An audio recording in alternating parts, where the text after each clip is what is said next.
Today's guest was born and bred in America. She grew up in California and she converted to Islam in 1994.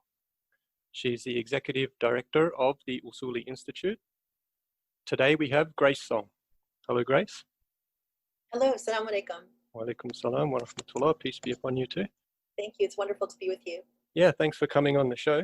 Now, the audience that we have here on the show, the listeners, are people that are interested in becoming Muslim, or they are, maybe in their first year of Islam and they're still learning about Islam. So we brought you onto the show because, I think you've got a lot of experience with converts and you are yourself a convert. So Grace, can you tell us a little bit about yourself? Sure, absolutely. So I converted March 1st, 1994. So I just celebrated my 26th anniversary as a Muslim, alhamdulillah. And I'm so grateful. I really believe that it was the greatest gift that God gave me. And for a lot of reasons. I actually, just to give you a little bit of my background, my parents were Taiwanese immigrants. They came over to the US in the late 60s, right before I was born. And they came as, typical immigrants looking for a better life and, pursuing the American dream. My parents, they were both highly educated, but they came here and they pretty much had to start from scratch and work their way up. And, they had the dream of, pretty much becoming, I guess like, white suburban, up and coming, people that settled into a very nice material life that, could afford a nice home and, make sure that their kids got a good education and go to college and all of that kind of thing. So I was, raised in Palo Alto, California, which is sort of now the home of like Facebook and Silicon Valley and, very upper middle class, upbringing. And it's actually, much more posh now than it was when I was growing up. But I was really, very much raised on the notion of trying to achieve kind of like the white, material life. So I was very much taught that, the more success you have, your success is sort of defined, based on how much, wealth you have, your degrees, your job, who you marry and that kind of thing. And, and to an extent, it was really, my parents, like my mom was sort of, anti-Chinese culture. So I was really sort of, directed to assimilate, I guess, into white culture. And so, I grew up in this nice neighborhood. I, went to college at the University of California at Berkeley, and went to grad school at Cornell University, where I got my MBA. And, very much followed the typical, like, you should join a sorority when you get to college. You should, party with your friends. It's kind of like what if you're from America, it's sort of what you imagine your typical, white upbringing is. And I think that by the time I got to college and then also, into grad school, I felt that a lot of that sort of material, those values were very empty. It's like everything was based on something very superficial. And the older that I got and the more sort of bad decisions that I made based on that value system, the more I felt like I was really searching for something more substantial and something more meaningful. And I had always believed in God from the time I was a child. I always believed that there was a higher power, or there was, somebody watching me, someone who sort of knew everything about what I was thinking and feeling and why I did what I did. And so, I don't really know why. I mean, I think my parents were not religious. My mother had gone to a Catholic school or Catholic university, and she used to fight with the nuns because the nuns would come and say, okay, it's time for you to confess your sins. And she was like, no, I haven't done anything wrong. And they no, you must have done something wrong, so you have to come and confess. And so she would go and she would begrudgingly do that. And then she would be like, okay, this next week, I'm not going to commit any sins because I hate going to confession. I'm not going. And then she would get in a fight with the nuns again, like, no, I'm not going. I haven't done anything wrong.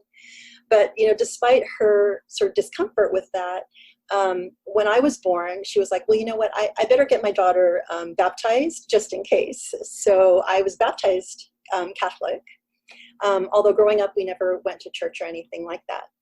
But I had, I guess my closest connection to faith was that my cousins and the family members of my mom's side, they also, came to America, and they wanted to join sort of like the, well, they actually started as Jehovah's Witnesses, and then they eventually became more mainstream Christian as more of a means of assimilating into white culture.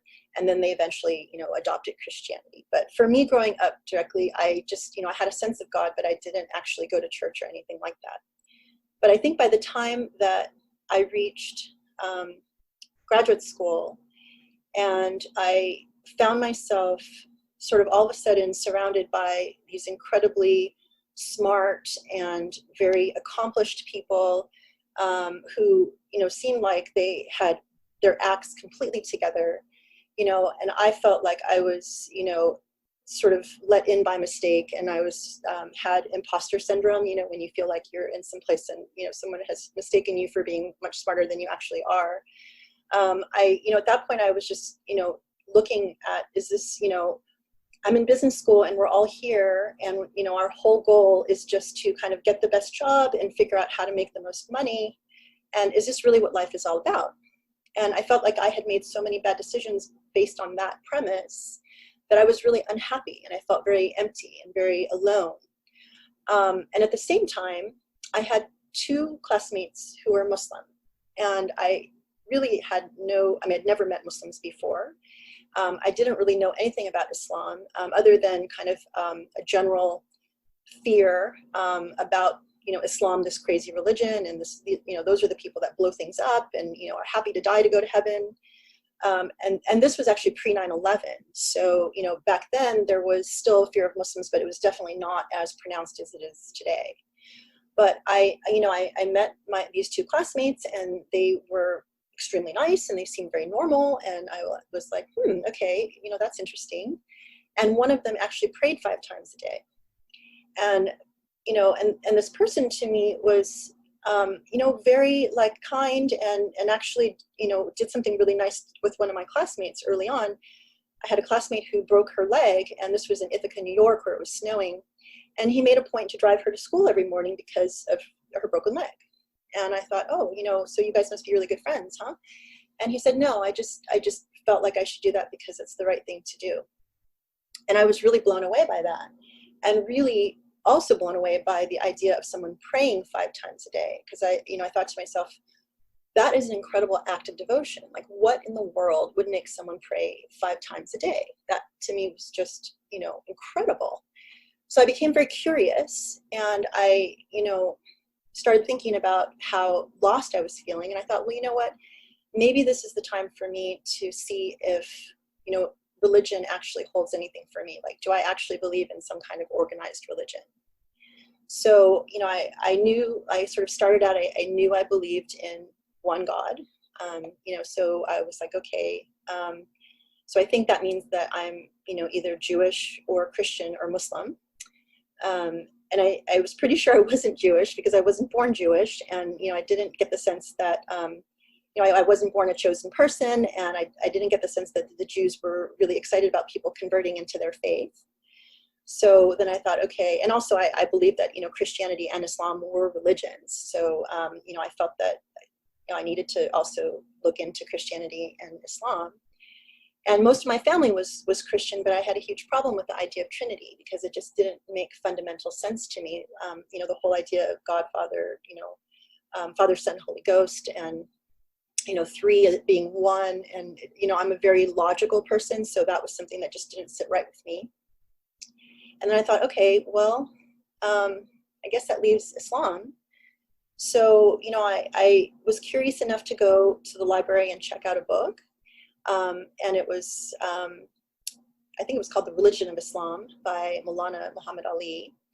And I would start reading it. And I got into this little practice every night that I would start reading a little bit of my book, and I would start actually talking to God, which is something I hadn't done in a long time. Did you ever think that you would become a Muslim at that time? Can you God, remember? no, absolutely not. And this was something that I would sort of struggle with myself with, because I would read a little bit in my book. And the thing that was really shocking to me is, like, as I read what Muslims believed, the thing that was really striking to me is, oh my God, this is what I actually have always believed. It was very intuitive to me. And then I would struggle with myself and be like, who are you kidding? You are not going to become a Muslim. This is insane. What are you thinking? Your parents are going to think that you're crazy. Your friends are going to think you've completely gone off the deep end. But then I would continue, it was like one of those things where it's like you read a little bit and you sort of get excited because you recognize something. And I think that was the thing that was the most striking, is just that it was very intuitive. And as I read about, okay, Islam is, what you would read about any other faith, about being a good person, about being kind, about believing in one God. And it answered the question for me about the Trinity, which is that, no, we believe that Jesus is a prophet of God, not part of God, and that, Jesus is like the Son of God, as we are all sort of sons and daughters of God. And then, that there were things also that were very meaningful to me, which is like, there's no such thing as original sin, that, if you're a baby, you haven't committed any sin. And that you will be held accountable only for your sins. So it's a very, fair and just idea. So it's not like, okay, if somebody is, somebody dies for your sins, it's like, no, you are responsible for what you do as an individual, and God will hold you to, the decisions that you make. And that to me is very fair and very straightforward. And so there were so many things like this that I read, and I was like, well, yes, that makes perfect sense. And that is what I've always believed. So, on the one hand, then that would sort of pull me in. And that was so intriguing that it's like, even if I was, hit with the wall of, okay, you're insane. Why do you think you're going to be Muslim? That's just not you. I was intrigued enough that I would keep coming back, and I would keep reading more and keep thinking about it. And at the same time. So that thing the thing that really interests me, and that point of time where you sort of decide, yes, well, I'm going to actually try to discover something about Islam. Can you tell me about that time, that transition where you thought, maybe I should start doing something, and then you went to the library, can you try and put your finger on it, like the emotions you were going through? Absolutely. I mean, I think that for me, I reached a point where I felt, like I said, very empty. I felt like I didn't know who I was. I felt like I was trying to put on a facade. Like I wanted to appear that I was, very together and I knew what I was doing. And, on paper, I looked amazing. I had great grades. I had, great job. So it's like all of the superficialities were fine. But in terms of how I felt about myself, I felt like, one, I didn't really know who I was. I didn't know who I stood for. I felt very empty. And I felt like a longing, right? And I think this is something that I've heard from a lot of people who are searching. I mean, I think so many people are searching for something that they can't quite even articulate, but something like, they're just missing something in their life that gives them substance or an anchor or, comfort or peace. It's like when I was in that state, I was very anxious all of the time. If something you believe in, or that you, that you stand for, then you're kind of like floating in the wind. And I felt like that was really how I felt. And when I looked at how other people around me appeared, like they felt more authentic to me. Like they felt like they seemed like they knew, who they were. Now that might not be true. It might just be that I was, I was just like assuming that that's how it was, but maybe that's just how they appeared. They might have been just as lost as me, but that's how I felt. And so I felt like I needed to search for something. Yeah. And did you try any other religions, or did you go straight to Islam from Christianity? I think because I knew very clearly that I believed in one God, that it made it very easy for me. It's like, okay, I know it's got to be a monotheistic faith. So it's either going to be, Judaism or Christianity or Islam. And it was very easy for me to rule out Judaism and Christianity. And so the real challenge was, okay, so that leaves me with Islam, which I can't even imagine. How in the world could I possibly be Muslim? but okay, and I had my classmates that, I was like, okay, well, they seem normal enough, so maybe there's something here, and maybe I should just read a little bit. So that's why it was important for me to go and check out that book and start, seeing things. Now, there was one night in particular I remember that was really pivotal for me, like overcoming that obstacle of not being able to see myself as Muslim. Because I kept thinking, okay, you're crazy, everyone's going to think you're crazy. And I remember there was one night where I had gone out, the business school, students go out and they network and they go to bars and they drink and whatever, and this is a regular thing. So they're always partying. And I remember that I came home after one of these evenings and I felt so lost. Something happened, I don't remember, but I remember coming home and feeling very depressed. And it's one of those times where, when you feel so depressed that you feel sort of like viscerally like empty, like there's just this huge hole in your stomach. And it's like, there's nothing that you can do to make that depression go away. And usually people just want to like, crawl into bed and sleep, or maybe, drink or eat ice cream or whatever, it's like nothing you can do can make it go away. So I remember like, crawling into bed and hugging my pillow and like crying. I mean, I'd gotten into this, habit, as I said, of like starting to talk a little bit to God every night.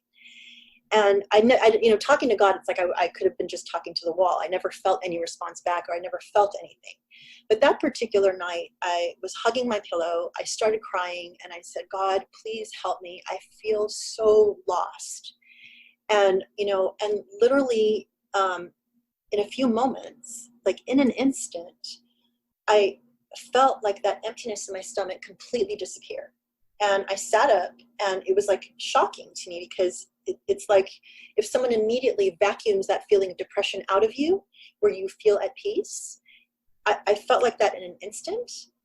And then I sat up and then I felt sort of in my heart this message of keep going, you're on the right track.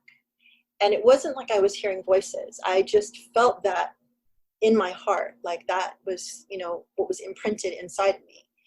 And it was a very personal message, because the idea of keep going, you're on the right track, said to me, you're not insane, and that you could be a Muslim, and that, you are doing something, and I'm listening.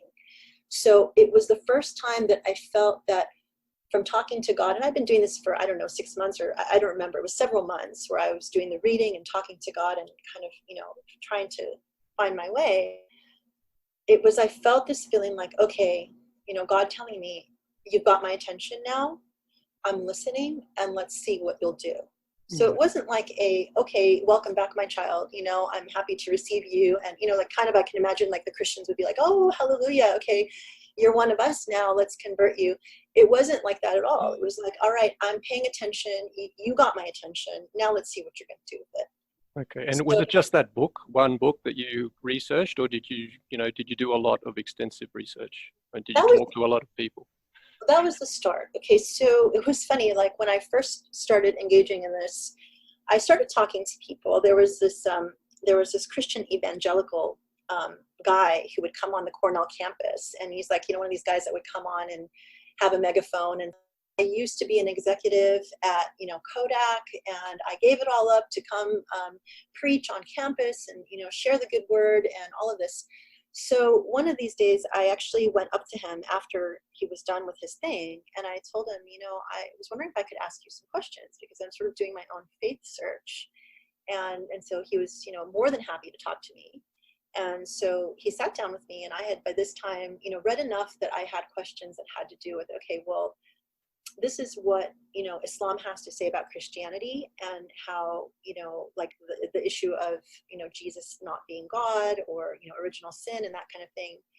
And so I sat with him and I said, okay, well, have you ever read the Quran? And he said, oh, no, I haven't, but, my wife, just very begrudgingly allows me to keep a copy of the Quran in the house. But no, I've never actually read it. I've looked at parts of it. And so I said, okay, well, my questions really have to relate to, what, like how you can answer some of these things that the Quran raises. And with everything that I asked him was, that had to do with some of these key, questions like, Trinity and original sin and all that stuff. he would just go back to Bible verses. And, it's kind of like, well, the revelation, if you believe that the Quran is a revelation that came after, the Bible, you can't really answer the issues that are raised in this, in the latest revelation by kind of going backwards. So that really didn't do very much for me. But, so I did, I did talk to him. I did talk to other people, who were interested in sort of a faith search. But, you very quickly realize that it's a very personal journey. And I think everyone has their own questions and their own, issues that need to be addressed.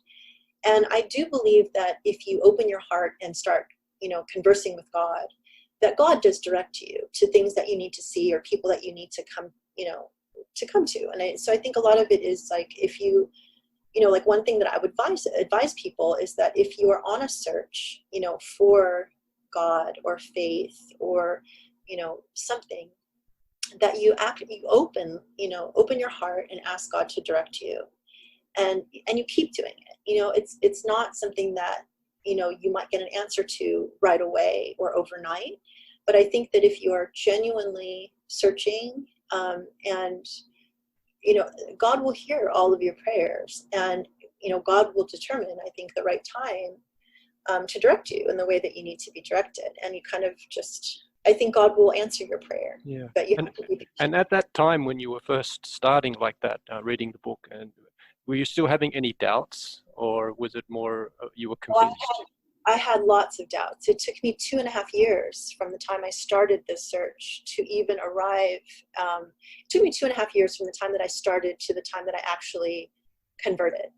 And honestly, it's like most of it was I don't think it took nearly as long for me to recognize. Like, I believed when I was reading. So you asked me, okay, did I just read that one book? Well, this book was nice because it was written by a scholar. It was fairly comprehensive. It talked about the theology. It talked about a lot of different things. So there was a lot. It was a very thick book, and there was a lot to it. And Can you remember what it was called? It was called The Religion of Islam, and the author is Maulana, Maulana, Muhammad Ali. Okay, I'll try and put that in the show notes. Maybe someone might be interested in reading it. Absolutely, I can send you a link to the right version. He's written a lot of different books, and he is also known as an Ahmadi. I didn't know at that time what that meant, but it doesn't matter. I mean, when you read it, it's a very it's very foundational, and there's nothing, we can get into sort of the detail whether, some people say, oh, Ahmadis are not true Muslims or whatever, but this book is, it's legit. So. Yeah, that's nice, because for my story myself as well, I went to the library and I looked up a book. I can't remember what it is now, and I read the book. So it's sort of similar. And I talked to other people. I was talking to another guy the other week called Saeed, and he came on the show, and he went to the library and he found a Quran. So there's just something about the library. So anyone out there, if you're getting pulled toward the library, it's probably a good thing. Yeah, okay. Absolutely. And, like for me, when I converted, I had never stepped foot in a mosque, and I, knew very few Muslims. I mean, like I said, now the two classmates that I had, now looking back, I mean, to me, from where I was at the time, they were like, they might as well have been saints, because, from where I was coming, I'm like, well, I'm not even religious, And now when I look back and I understand, okay, one of them, was practicing, would pray 5 times a day and fast. The other one didn't. And so, it's like now I have more of a nuanced understanding of where they were at the time. But, for me to get to the point where I was actually able to convert, it was really, what people call a book conversion. And it's amazing, because it's like, actually, I'm grateful I was able to arrive at the point where I was ready to convert, kind of just me and books and talking to God, and, and thinking, reflecting upon things in life. And I, sometimes I wonder if I, there are a lot of people who have different ways of coming in. Everyone has a different path, but I think that if I had come in through, going to the mosque, I might not have become Muslim, because there are a lot of, issues at the mosque that I think would have been a turnoff for me. Yeah. So this, it did, but I think that the vast majority of that 2.5 year period was overcoming the preconceived notions that I had about Muslims, because from everything that you hear, and like I said, it's much harder today, because back then things were not nearly as Islamophobic. But back then it was still like, okay, these are the crazy people. These are the people that oppress their women. These are the people who like to blow up buildings. They're the ones that like to be killed, taking a plane down because they think that they're going to be rewarded in heaven with, a bunch of virgins.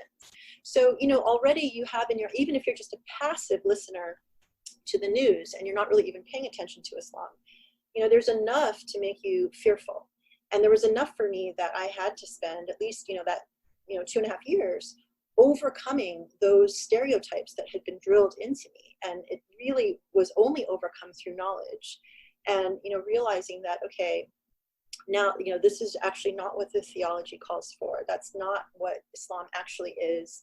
There are other political, considerations as to why, the world Muslims appear a particular way in the media and in the world, and so you kind of have to deconstruct a lot of that to get beyond it. And you have to invest the time. And I think that, if you're genuinely, interested in pursuing this path, and you open your heart to God, I do believe that God will direct you to the things that you need to, to see and, and read and learn to overcome. And, like the Quran, for example, I bought a book that sort of took, I was a horrible history student. So, there are a lot of parts in the Quran that talk about, historical events. And I found a book that actually just translated sort of the moral messages and kind of left out all of the details of the historical context in which the Quran was revealed. So it was kind of like a translation of things about, God being about love and God being about, justice and fairness and just all of the moral principles. And those were the things that really appealed to me, because I think that at that time, what I was searching for was substantive meaning when it came to things like values, and how to live your life and how to be a good person. And what does it mean to be a just person, and the other thing that was very striking, actually, I grew up also with, I think in America, because it's largely a Christian country, you grow up with the notion of religion and God being all about, God is love, you can do anything you want. And as long as you come to Jesus and you accept Jesus, you're fine, which is kind of like a free pass to do anything you want, good or bad. And God will just ultimately, forgive you and, and accept you. And you can be a serial killer. And as long as you accept Jesus, you're fine, you're good, And the thing that was very striking to me too, is as I was learning, God is angry at those, God all of a sudden had more personality. God could be sort of a figure of, where there was consequence and there was accountability. And so it was a little bit of a transition to be like, oh, God can be also not just all accepting for, whatever sin you want to commit, but that you need to have some, concern about your accountability. And, so it was an adjustment, and to say that is part of actually why I think that this message felt right to me, because it felt more fair, that you cannot just hold a saint and a serial killer in the same light, that there is a difference between, because the Quran talks a lot about there's a difference between people who are good and who are the opposite of good, and that you have to reflect on this difference. And those who are, using their intellect will understand that there are, distinctions between types of people and the things that they do. And do you think the original Christianity had the same message? Well, okay, I think original Christianity is sort of a, it's not a sufficiently nuanced thing, because there's a lot of different kinds of Christianity. And I think that there isn't one agreement as to what type of Christianity, because, there are different people. I mean, it's like if you, there are different versions of Christianity. So it's, I think, to say that, original Christianity, that's disputable. So, but I think if what you mean is sort of the mainstream idea. No, I meant Christianity at the time of Prophet Jesus, peace be upon him. Well, I think that, what we know as Muslims is that Jesus came as a prophet of God. And I think that for scholars, I know we've done some work with, we've covered a lot of this at the Educational Institute where we hold a lot of classes. is that, scholars that go through the text of the Bible can do very detailed analyses of, like things that Jesus was said to have said. And there are so many reports of him saying, the Father sent me, I came, the things that he says clearly makes it appear that he is a prophet of God and he is not God himself. And, that a lot of the translations that have been done over the years too have, pointed to the fact that, people were very loose in some of these translations. And so they made it appear like Jesus is saying, I am God. But no, so to answer your question, I think that at the time of the prophet Jesus, that he was sent as a prophet. And, it's the same message that has come really through all of the prophets. So that's the other thing that I think maybe people... And this common sort of idea that, all you have to do is believe in Jesus and everything will be fine, you'll be saved. That was not something that they would have done at the time or believed at the time? No, I think that, most of the writings most of the Gospels of the Bible were written long after Jesus had died. And, I'm not a scholar of Christianity, so I can only, repeat like what I've learned from my own reading and also from learning, what we've been learning from, our institute, which I'll talk about more separately. But let me just say that I believe that the text, okay, well, I don't want to answer this question like a scholar because I'm not a scholar, but it's clear to me that Islam, we understand that we don't just believe that the Prophet Muhammad was our only prophet, but we believe that the message that Prophet Muhammad brought is a continuation, and it's the same message that all of the prophets brought from the time of, Abraham, and even before Abraham, from the time of Adam, all the way down. And so this is something that's actually important for people who are just starting to be interested in Islam or, want to understand, well, what's the connection of Islam to, like Judaism and Christianity and all of that. And we actually believe that in the same God as the Jews and the Christians. And we believe in all of the same prophets. And that, we do believe that the messages that were sent to these prophets were changed over time. And that, Islam came as the last message to correct the errors that had made in the past and to, leave us with sort of the final revelation. So there's a lot of, we can get into the technical details of that, but I think the thing that's sort of the beautiful thing to understand is that, all of us are connected to the same God, and it really has been the same fundamental message throughout, time.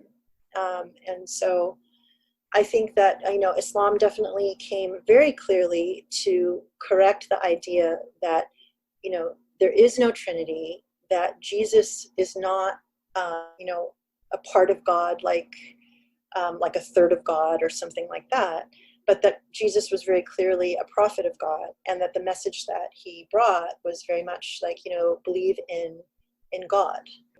So anyway, I think, back to my point about, my first year as, when I look back on the early days of like when I was really interested in, in becoming Muslim. I mean, really what was driving me was I want to understand, like, what is the meaning of life? What is my purpose? Why am I here? And what's going to happen to me after I die? And it's kind of all these big questions that I think that, everyone at some point in their life, eventually, hopefully, will come to. I think if you're sort of a thinking, reflecting, person and, want and trying to determine, like your place, I think that, people come to that. And a lot of times it happens, through crisis, when something happens in your life that causes, pain or loss, someone close to you dies, or, you've gone through some kind of trauma. I think, those are some opportunities where you kind of look on your life and you say, okay, is this all there is? Isn't there more? Isn't there something that, I'm supposed to figure out or do while I'm here?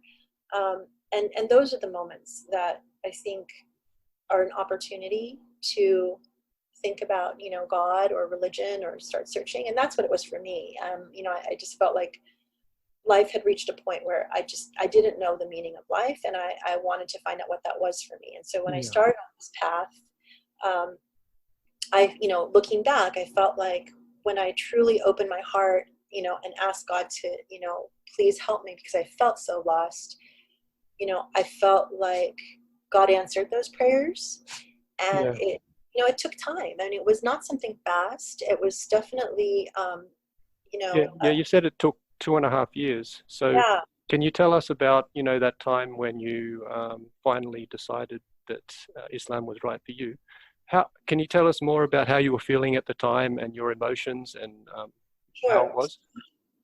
Well, so like I said, I was at business school, and the good thing is that I was sort of clear across the country from my parents. I was an only child, and so my parents definitely had a lot of hopes and dreams in me, and so I think that was part of my fear too, because I knew my mom in particular, who I was very close to, would not be very happy about the idea of me becoming Muslim, and that's really an understatement. So when she started figuring out that I was sort of interested in Islam, she started sending me all of these really nasty articles about, female genital mutilation and women who are oppressed. And it was kind of like her way of saying, no, this is not what you should be doing. But thank God I was, so I was in New York and she was in California. And so I was free to kind of study and do what I wanted to do. And so it was slow going. I mean, it's like you kind of, there are things that you feel uncomfortable about, and then you do a little bit more research, you do a little bit more thinking about things. And I remember, I was very curious to know what it felt like to pray, because you see these images of people putting their heads on the floor, and bowing down. So I remember there was one day when I, wanted to try that in my apartment. So I did that, and felt very strange. But at the same time, it felt, sort of exciting and interesting. So it's kind of like, slow going. It's like climbing a mountain. You take a few steps up and you stop and you rest and you keep going. I think that it didn't take long for me to recognize that what I was reading about Islam was genuinely beautiful and genuinely divine. It felt divine to me. But then I would be like, okay, yeah, but what about all this other stuff that I know about Muslims? What's the catch? This sounds so good, but okay, there must be something else to this. And I think that 2.5 years in, I was just kind of like cruising along, thinking like, okay, I believe that Islam is right. I believe it's the truth. I believe that it is from God. But I'm fine just, I mean, there was nothing that kind of was pushing me to convert, because it was just like, okay, I believe it. And so the funny thing is, so then by this time I had graduated from business school. I had moved to Princeton, New Jersey. I was working, as I said, and I decided that I wanted to take an adult school class in Islam. And I already knew a lot about Islam, but it was really just to meet other people. And so I was working like really long days. So I was, working like, 15-hour, 16-hour days. And then I would go to this class once a week. So the first night that I went to this adult school class, I met up with my teacher and I told him, I'm really interested in Islam. I've been studying about it for a couple of years. And I was just wondering, I'm new to the area. And I was just wondering if you knew of, Muslims that I could meet, or, if there's a community. And so the teacher at the time was sort of, he was this very nice, I think elderly Arab man. And he was really shocked to see this, Asian woman that came up and said, I'm interested in Islam. So he said, okay, well, next week I'm going to invite, a friend to come meet you. And so sure enough, by the next week when I came, he brought his friend. He said, oh, this young man, he likes to speak with people who are interested in Islam. And so he met me after class and said, so I understand you're interested. Can I ask you a few questions? So I said, sure. So he said, well, do you believe in one God? And I said, yes, I do. And he said, do you believe in, do you believe that in the angels and all of the books of God and, the prophets of God? And I said, yes, I do. And he said, and do you believe, and you asked me a number of other questions. Then he said, and do you believe that the Prophet Muhammad was the last prophet of God? And I said, yeah, actually I do. And he said, well, congratulations, you're a Muslim. And it's Ramadan. The month of Ramadan is the month of fasting. So tomorrow you should start fasting. And, you know, and that was it. That was my conversion to Islam. I had gone, I was not intending to convert. I was not, you know, like, I had no, you know, I hadn't thought really much about it. But when he said that to me, my reaction wasn't like, whoa, whoa, whoa, whoa, whoa. I'm not, you know, I don't want to convert or anything like that. I actually felt like, oh my God, I'm so excited. This is, you know, this is like God sent this person to kind of give me that last kick I needed to, you know, have me take my Shahada. And then he said, okay, and, you know, so here's what you should do. You should start fasting. And he told me how to fast. And then he said, and then, you know, on Friday, we'll have you come to the mosque, and then you can say your Shahada, you know, in front of the, you know, the congregation, which makes it more official. But so that was really it. I had no intention of converting, but I think that I had reached a point in my heart where it was, you know, it was set in my heart that yes, this is true. I believe in Islam. And I think, you know, God knew that. And so circumstances where God sent me to kind of help me take that last step. Yeah. And had you been going to the mosque much before that, like attending classes, Not interacting really. with Muslims? Not really. You know, no, I really don't think that I did. I think I might have gone once to, like, you know, go to the bookstore and maybe buy a book or something like that. But no, before I converted, I had never, no, actually, no, I never stepped foot in a mosque before. So I think it was like right after that I went for the first time. Right. Yeah. And so the few months or weeks, oh, sorry, months before you accepted Islam, did you actually feel like you were already a Muslim then? No, I don't think that you know, I don't think that it was that clear to me. You know, like if somebody had asked me, I think I would have answered it by saying, well, you know, I believe in one God, and you know, I believe that, I do believe that, you know, if somebody asked me, like, do you believe Islam is the truth? I would have said yes. But then if they had asked me, well, does that mean you're Muslim? Then I don't think I would have said yes. I think I would have just said, well, I don't know. I mean, I haven't converted or anything like that, but I do believe that it is the truth. I think that's where I was. Yeah. So you mentioned that you were talking about Islam being the truth. How long did it actually take you to come to that conclusion after you started reading this book?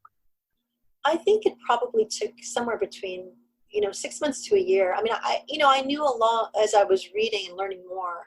You know, I recognized the truth, and like I said, I was just sort of resisting it and also not sure about it because of my preconceived notions about Islam. You know, my fears about, okay, what's the catch? This sounds so good, but there's something that I'm missing here, because if this is really what Islam is, then why are so many people saying such bad things about in Islam? Why is it appearing to be so scary? And I had to answer that. You know, I had to figure that out. And I think that it probably took me at least, you know, a year to get to that point. But I know that I was already considering, you know, what it would be like to be Muslim. I mean, so I remember, you know, when I was going back home after being, you know, at business school, going back for Thanksgiving, you know, a few months in, my Muslim friend said to me, well, what, you know, when you go back for Thanksgiving dinner, are you going to drink alcohol? Like, are your parents going to serve wine? And I said, yeah, you know, I think so, you know. And so he was like, well, what would happen if you told them that you know, you didn't want to drink wine? And I was like, well, I don't know. You know, and sort of like planted a seed, and it kind of stuck with me. So I actually, when I went back for Thanksgiving, I didn't drink wine. And from that point on, actually never had alcohol again. And that was that was very early in the stage of my starting to even think about, you know, Islam. So, you know, so it definitely like comes in bits and pieces over time. Yeah, so unfortunately we had some internet problems there. We lost Grace. So if we'll have to finish it up here. If anyone's interested in getting in contact with Grace Song, I'll put some links into the show notes. You can contact her there through her institute. And we hope you had a good episode. And until we meet again, bye. May the peace and blessings of God be upon you.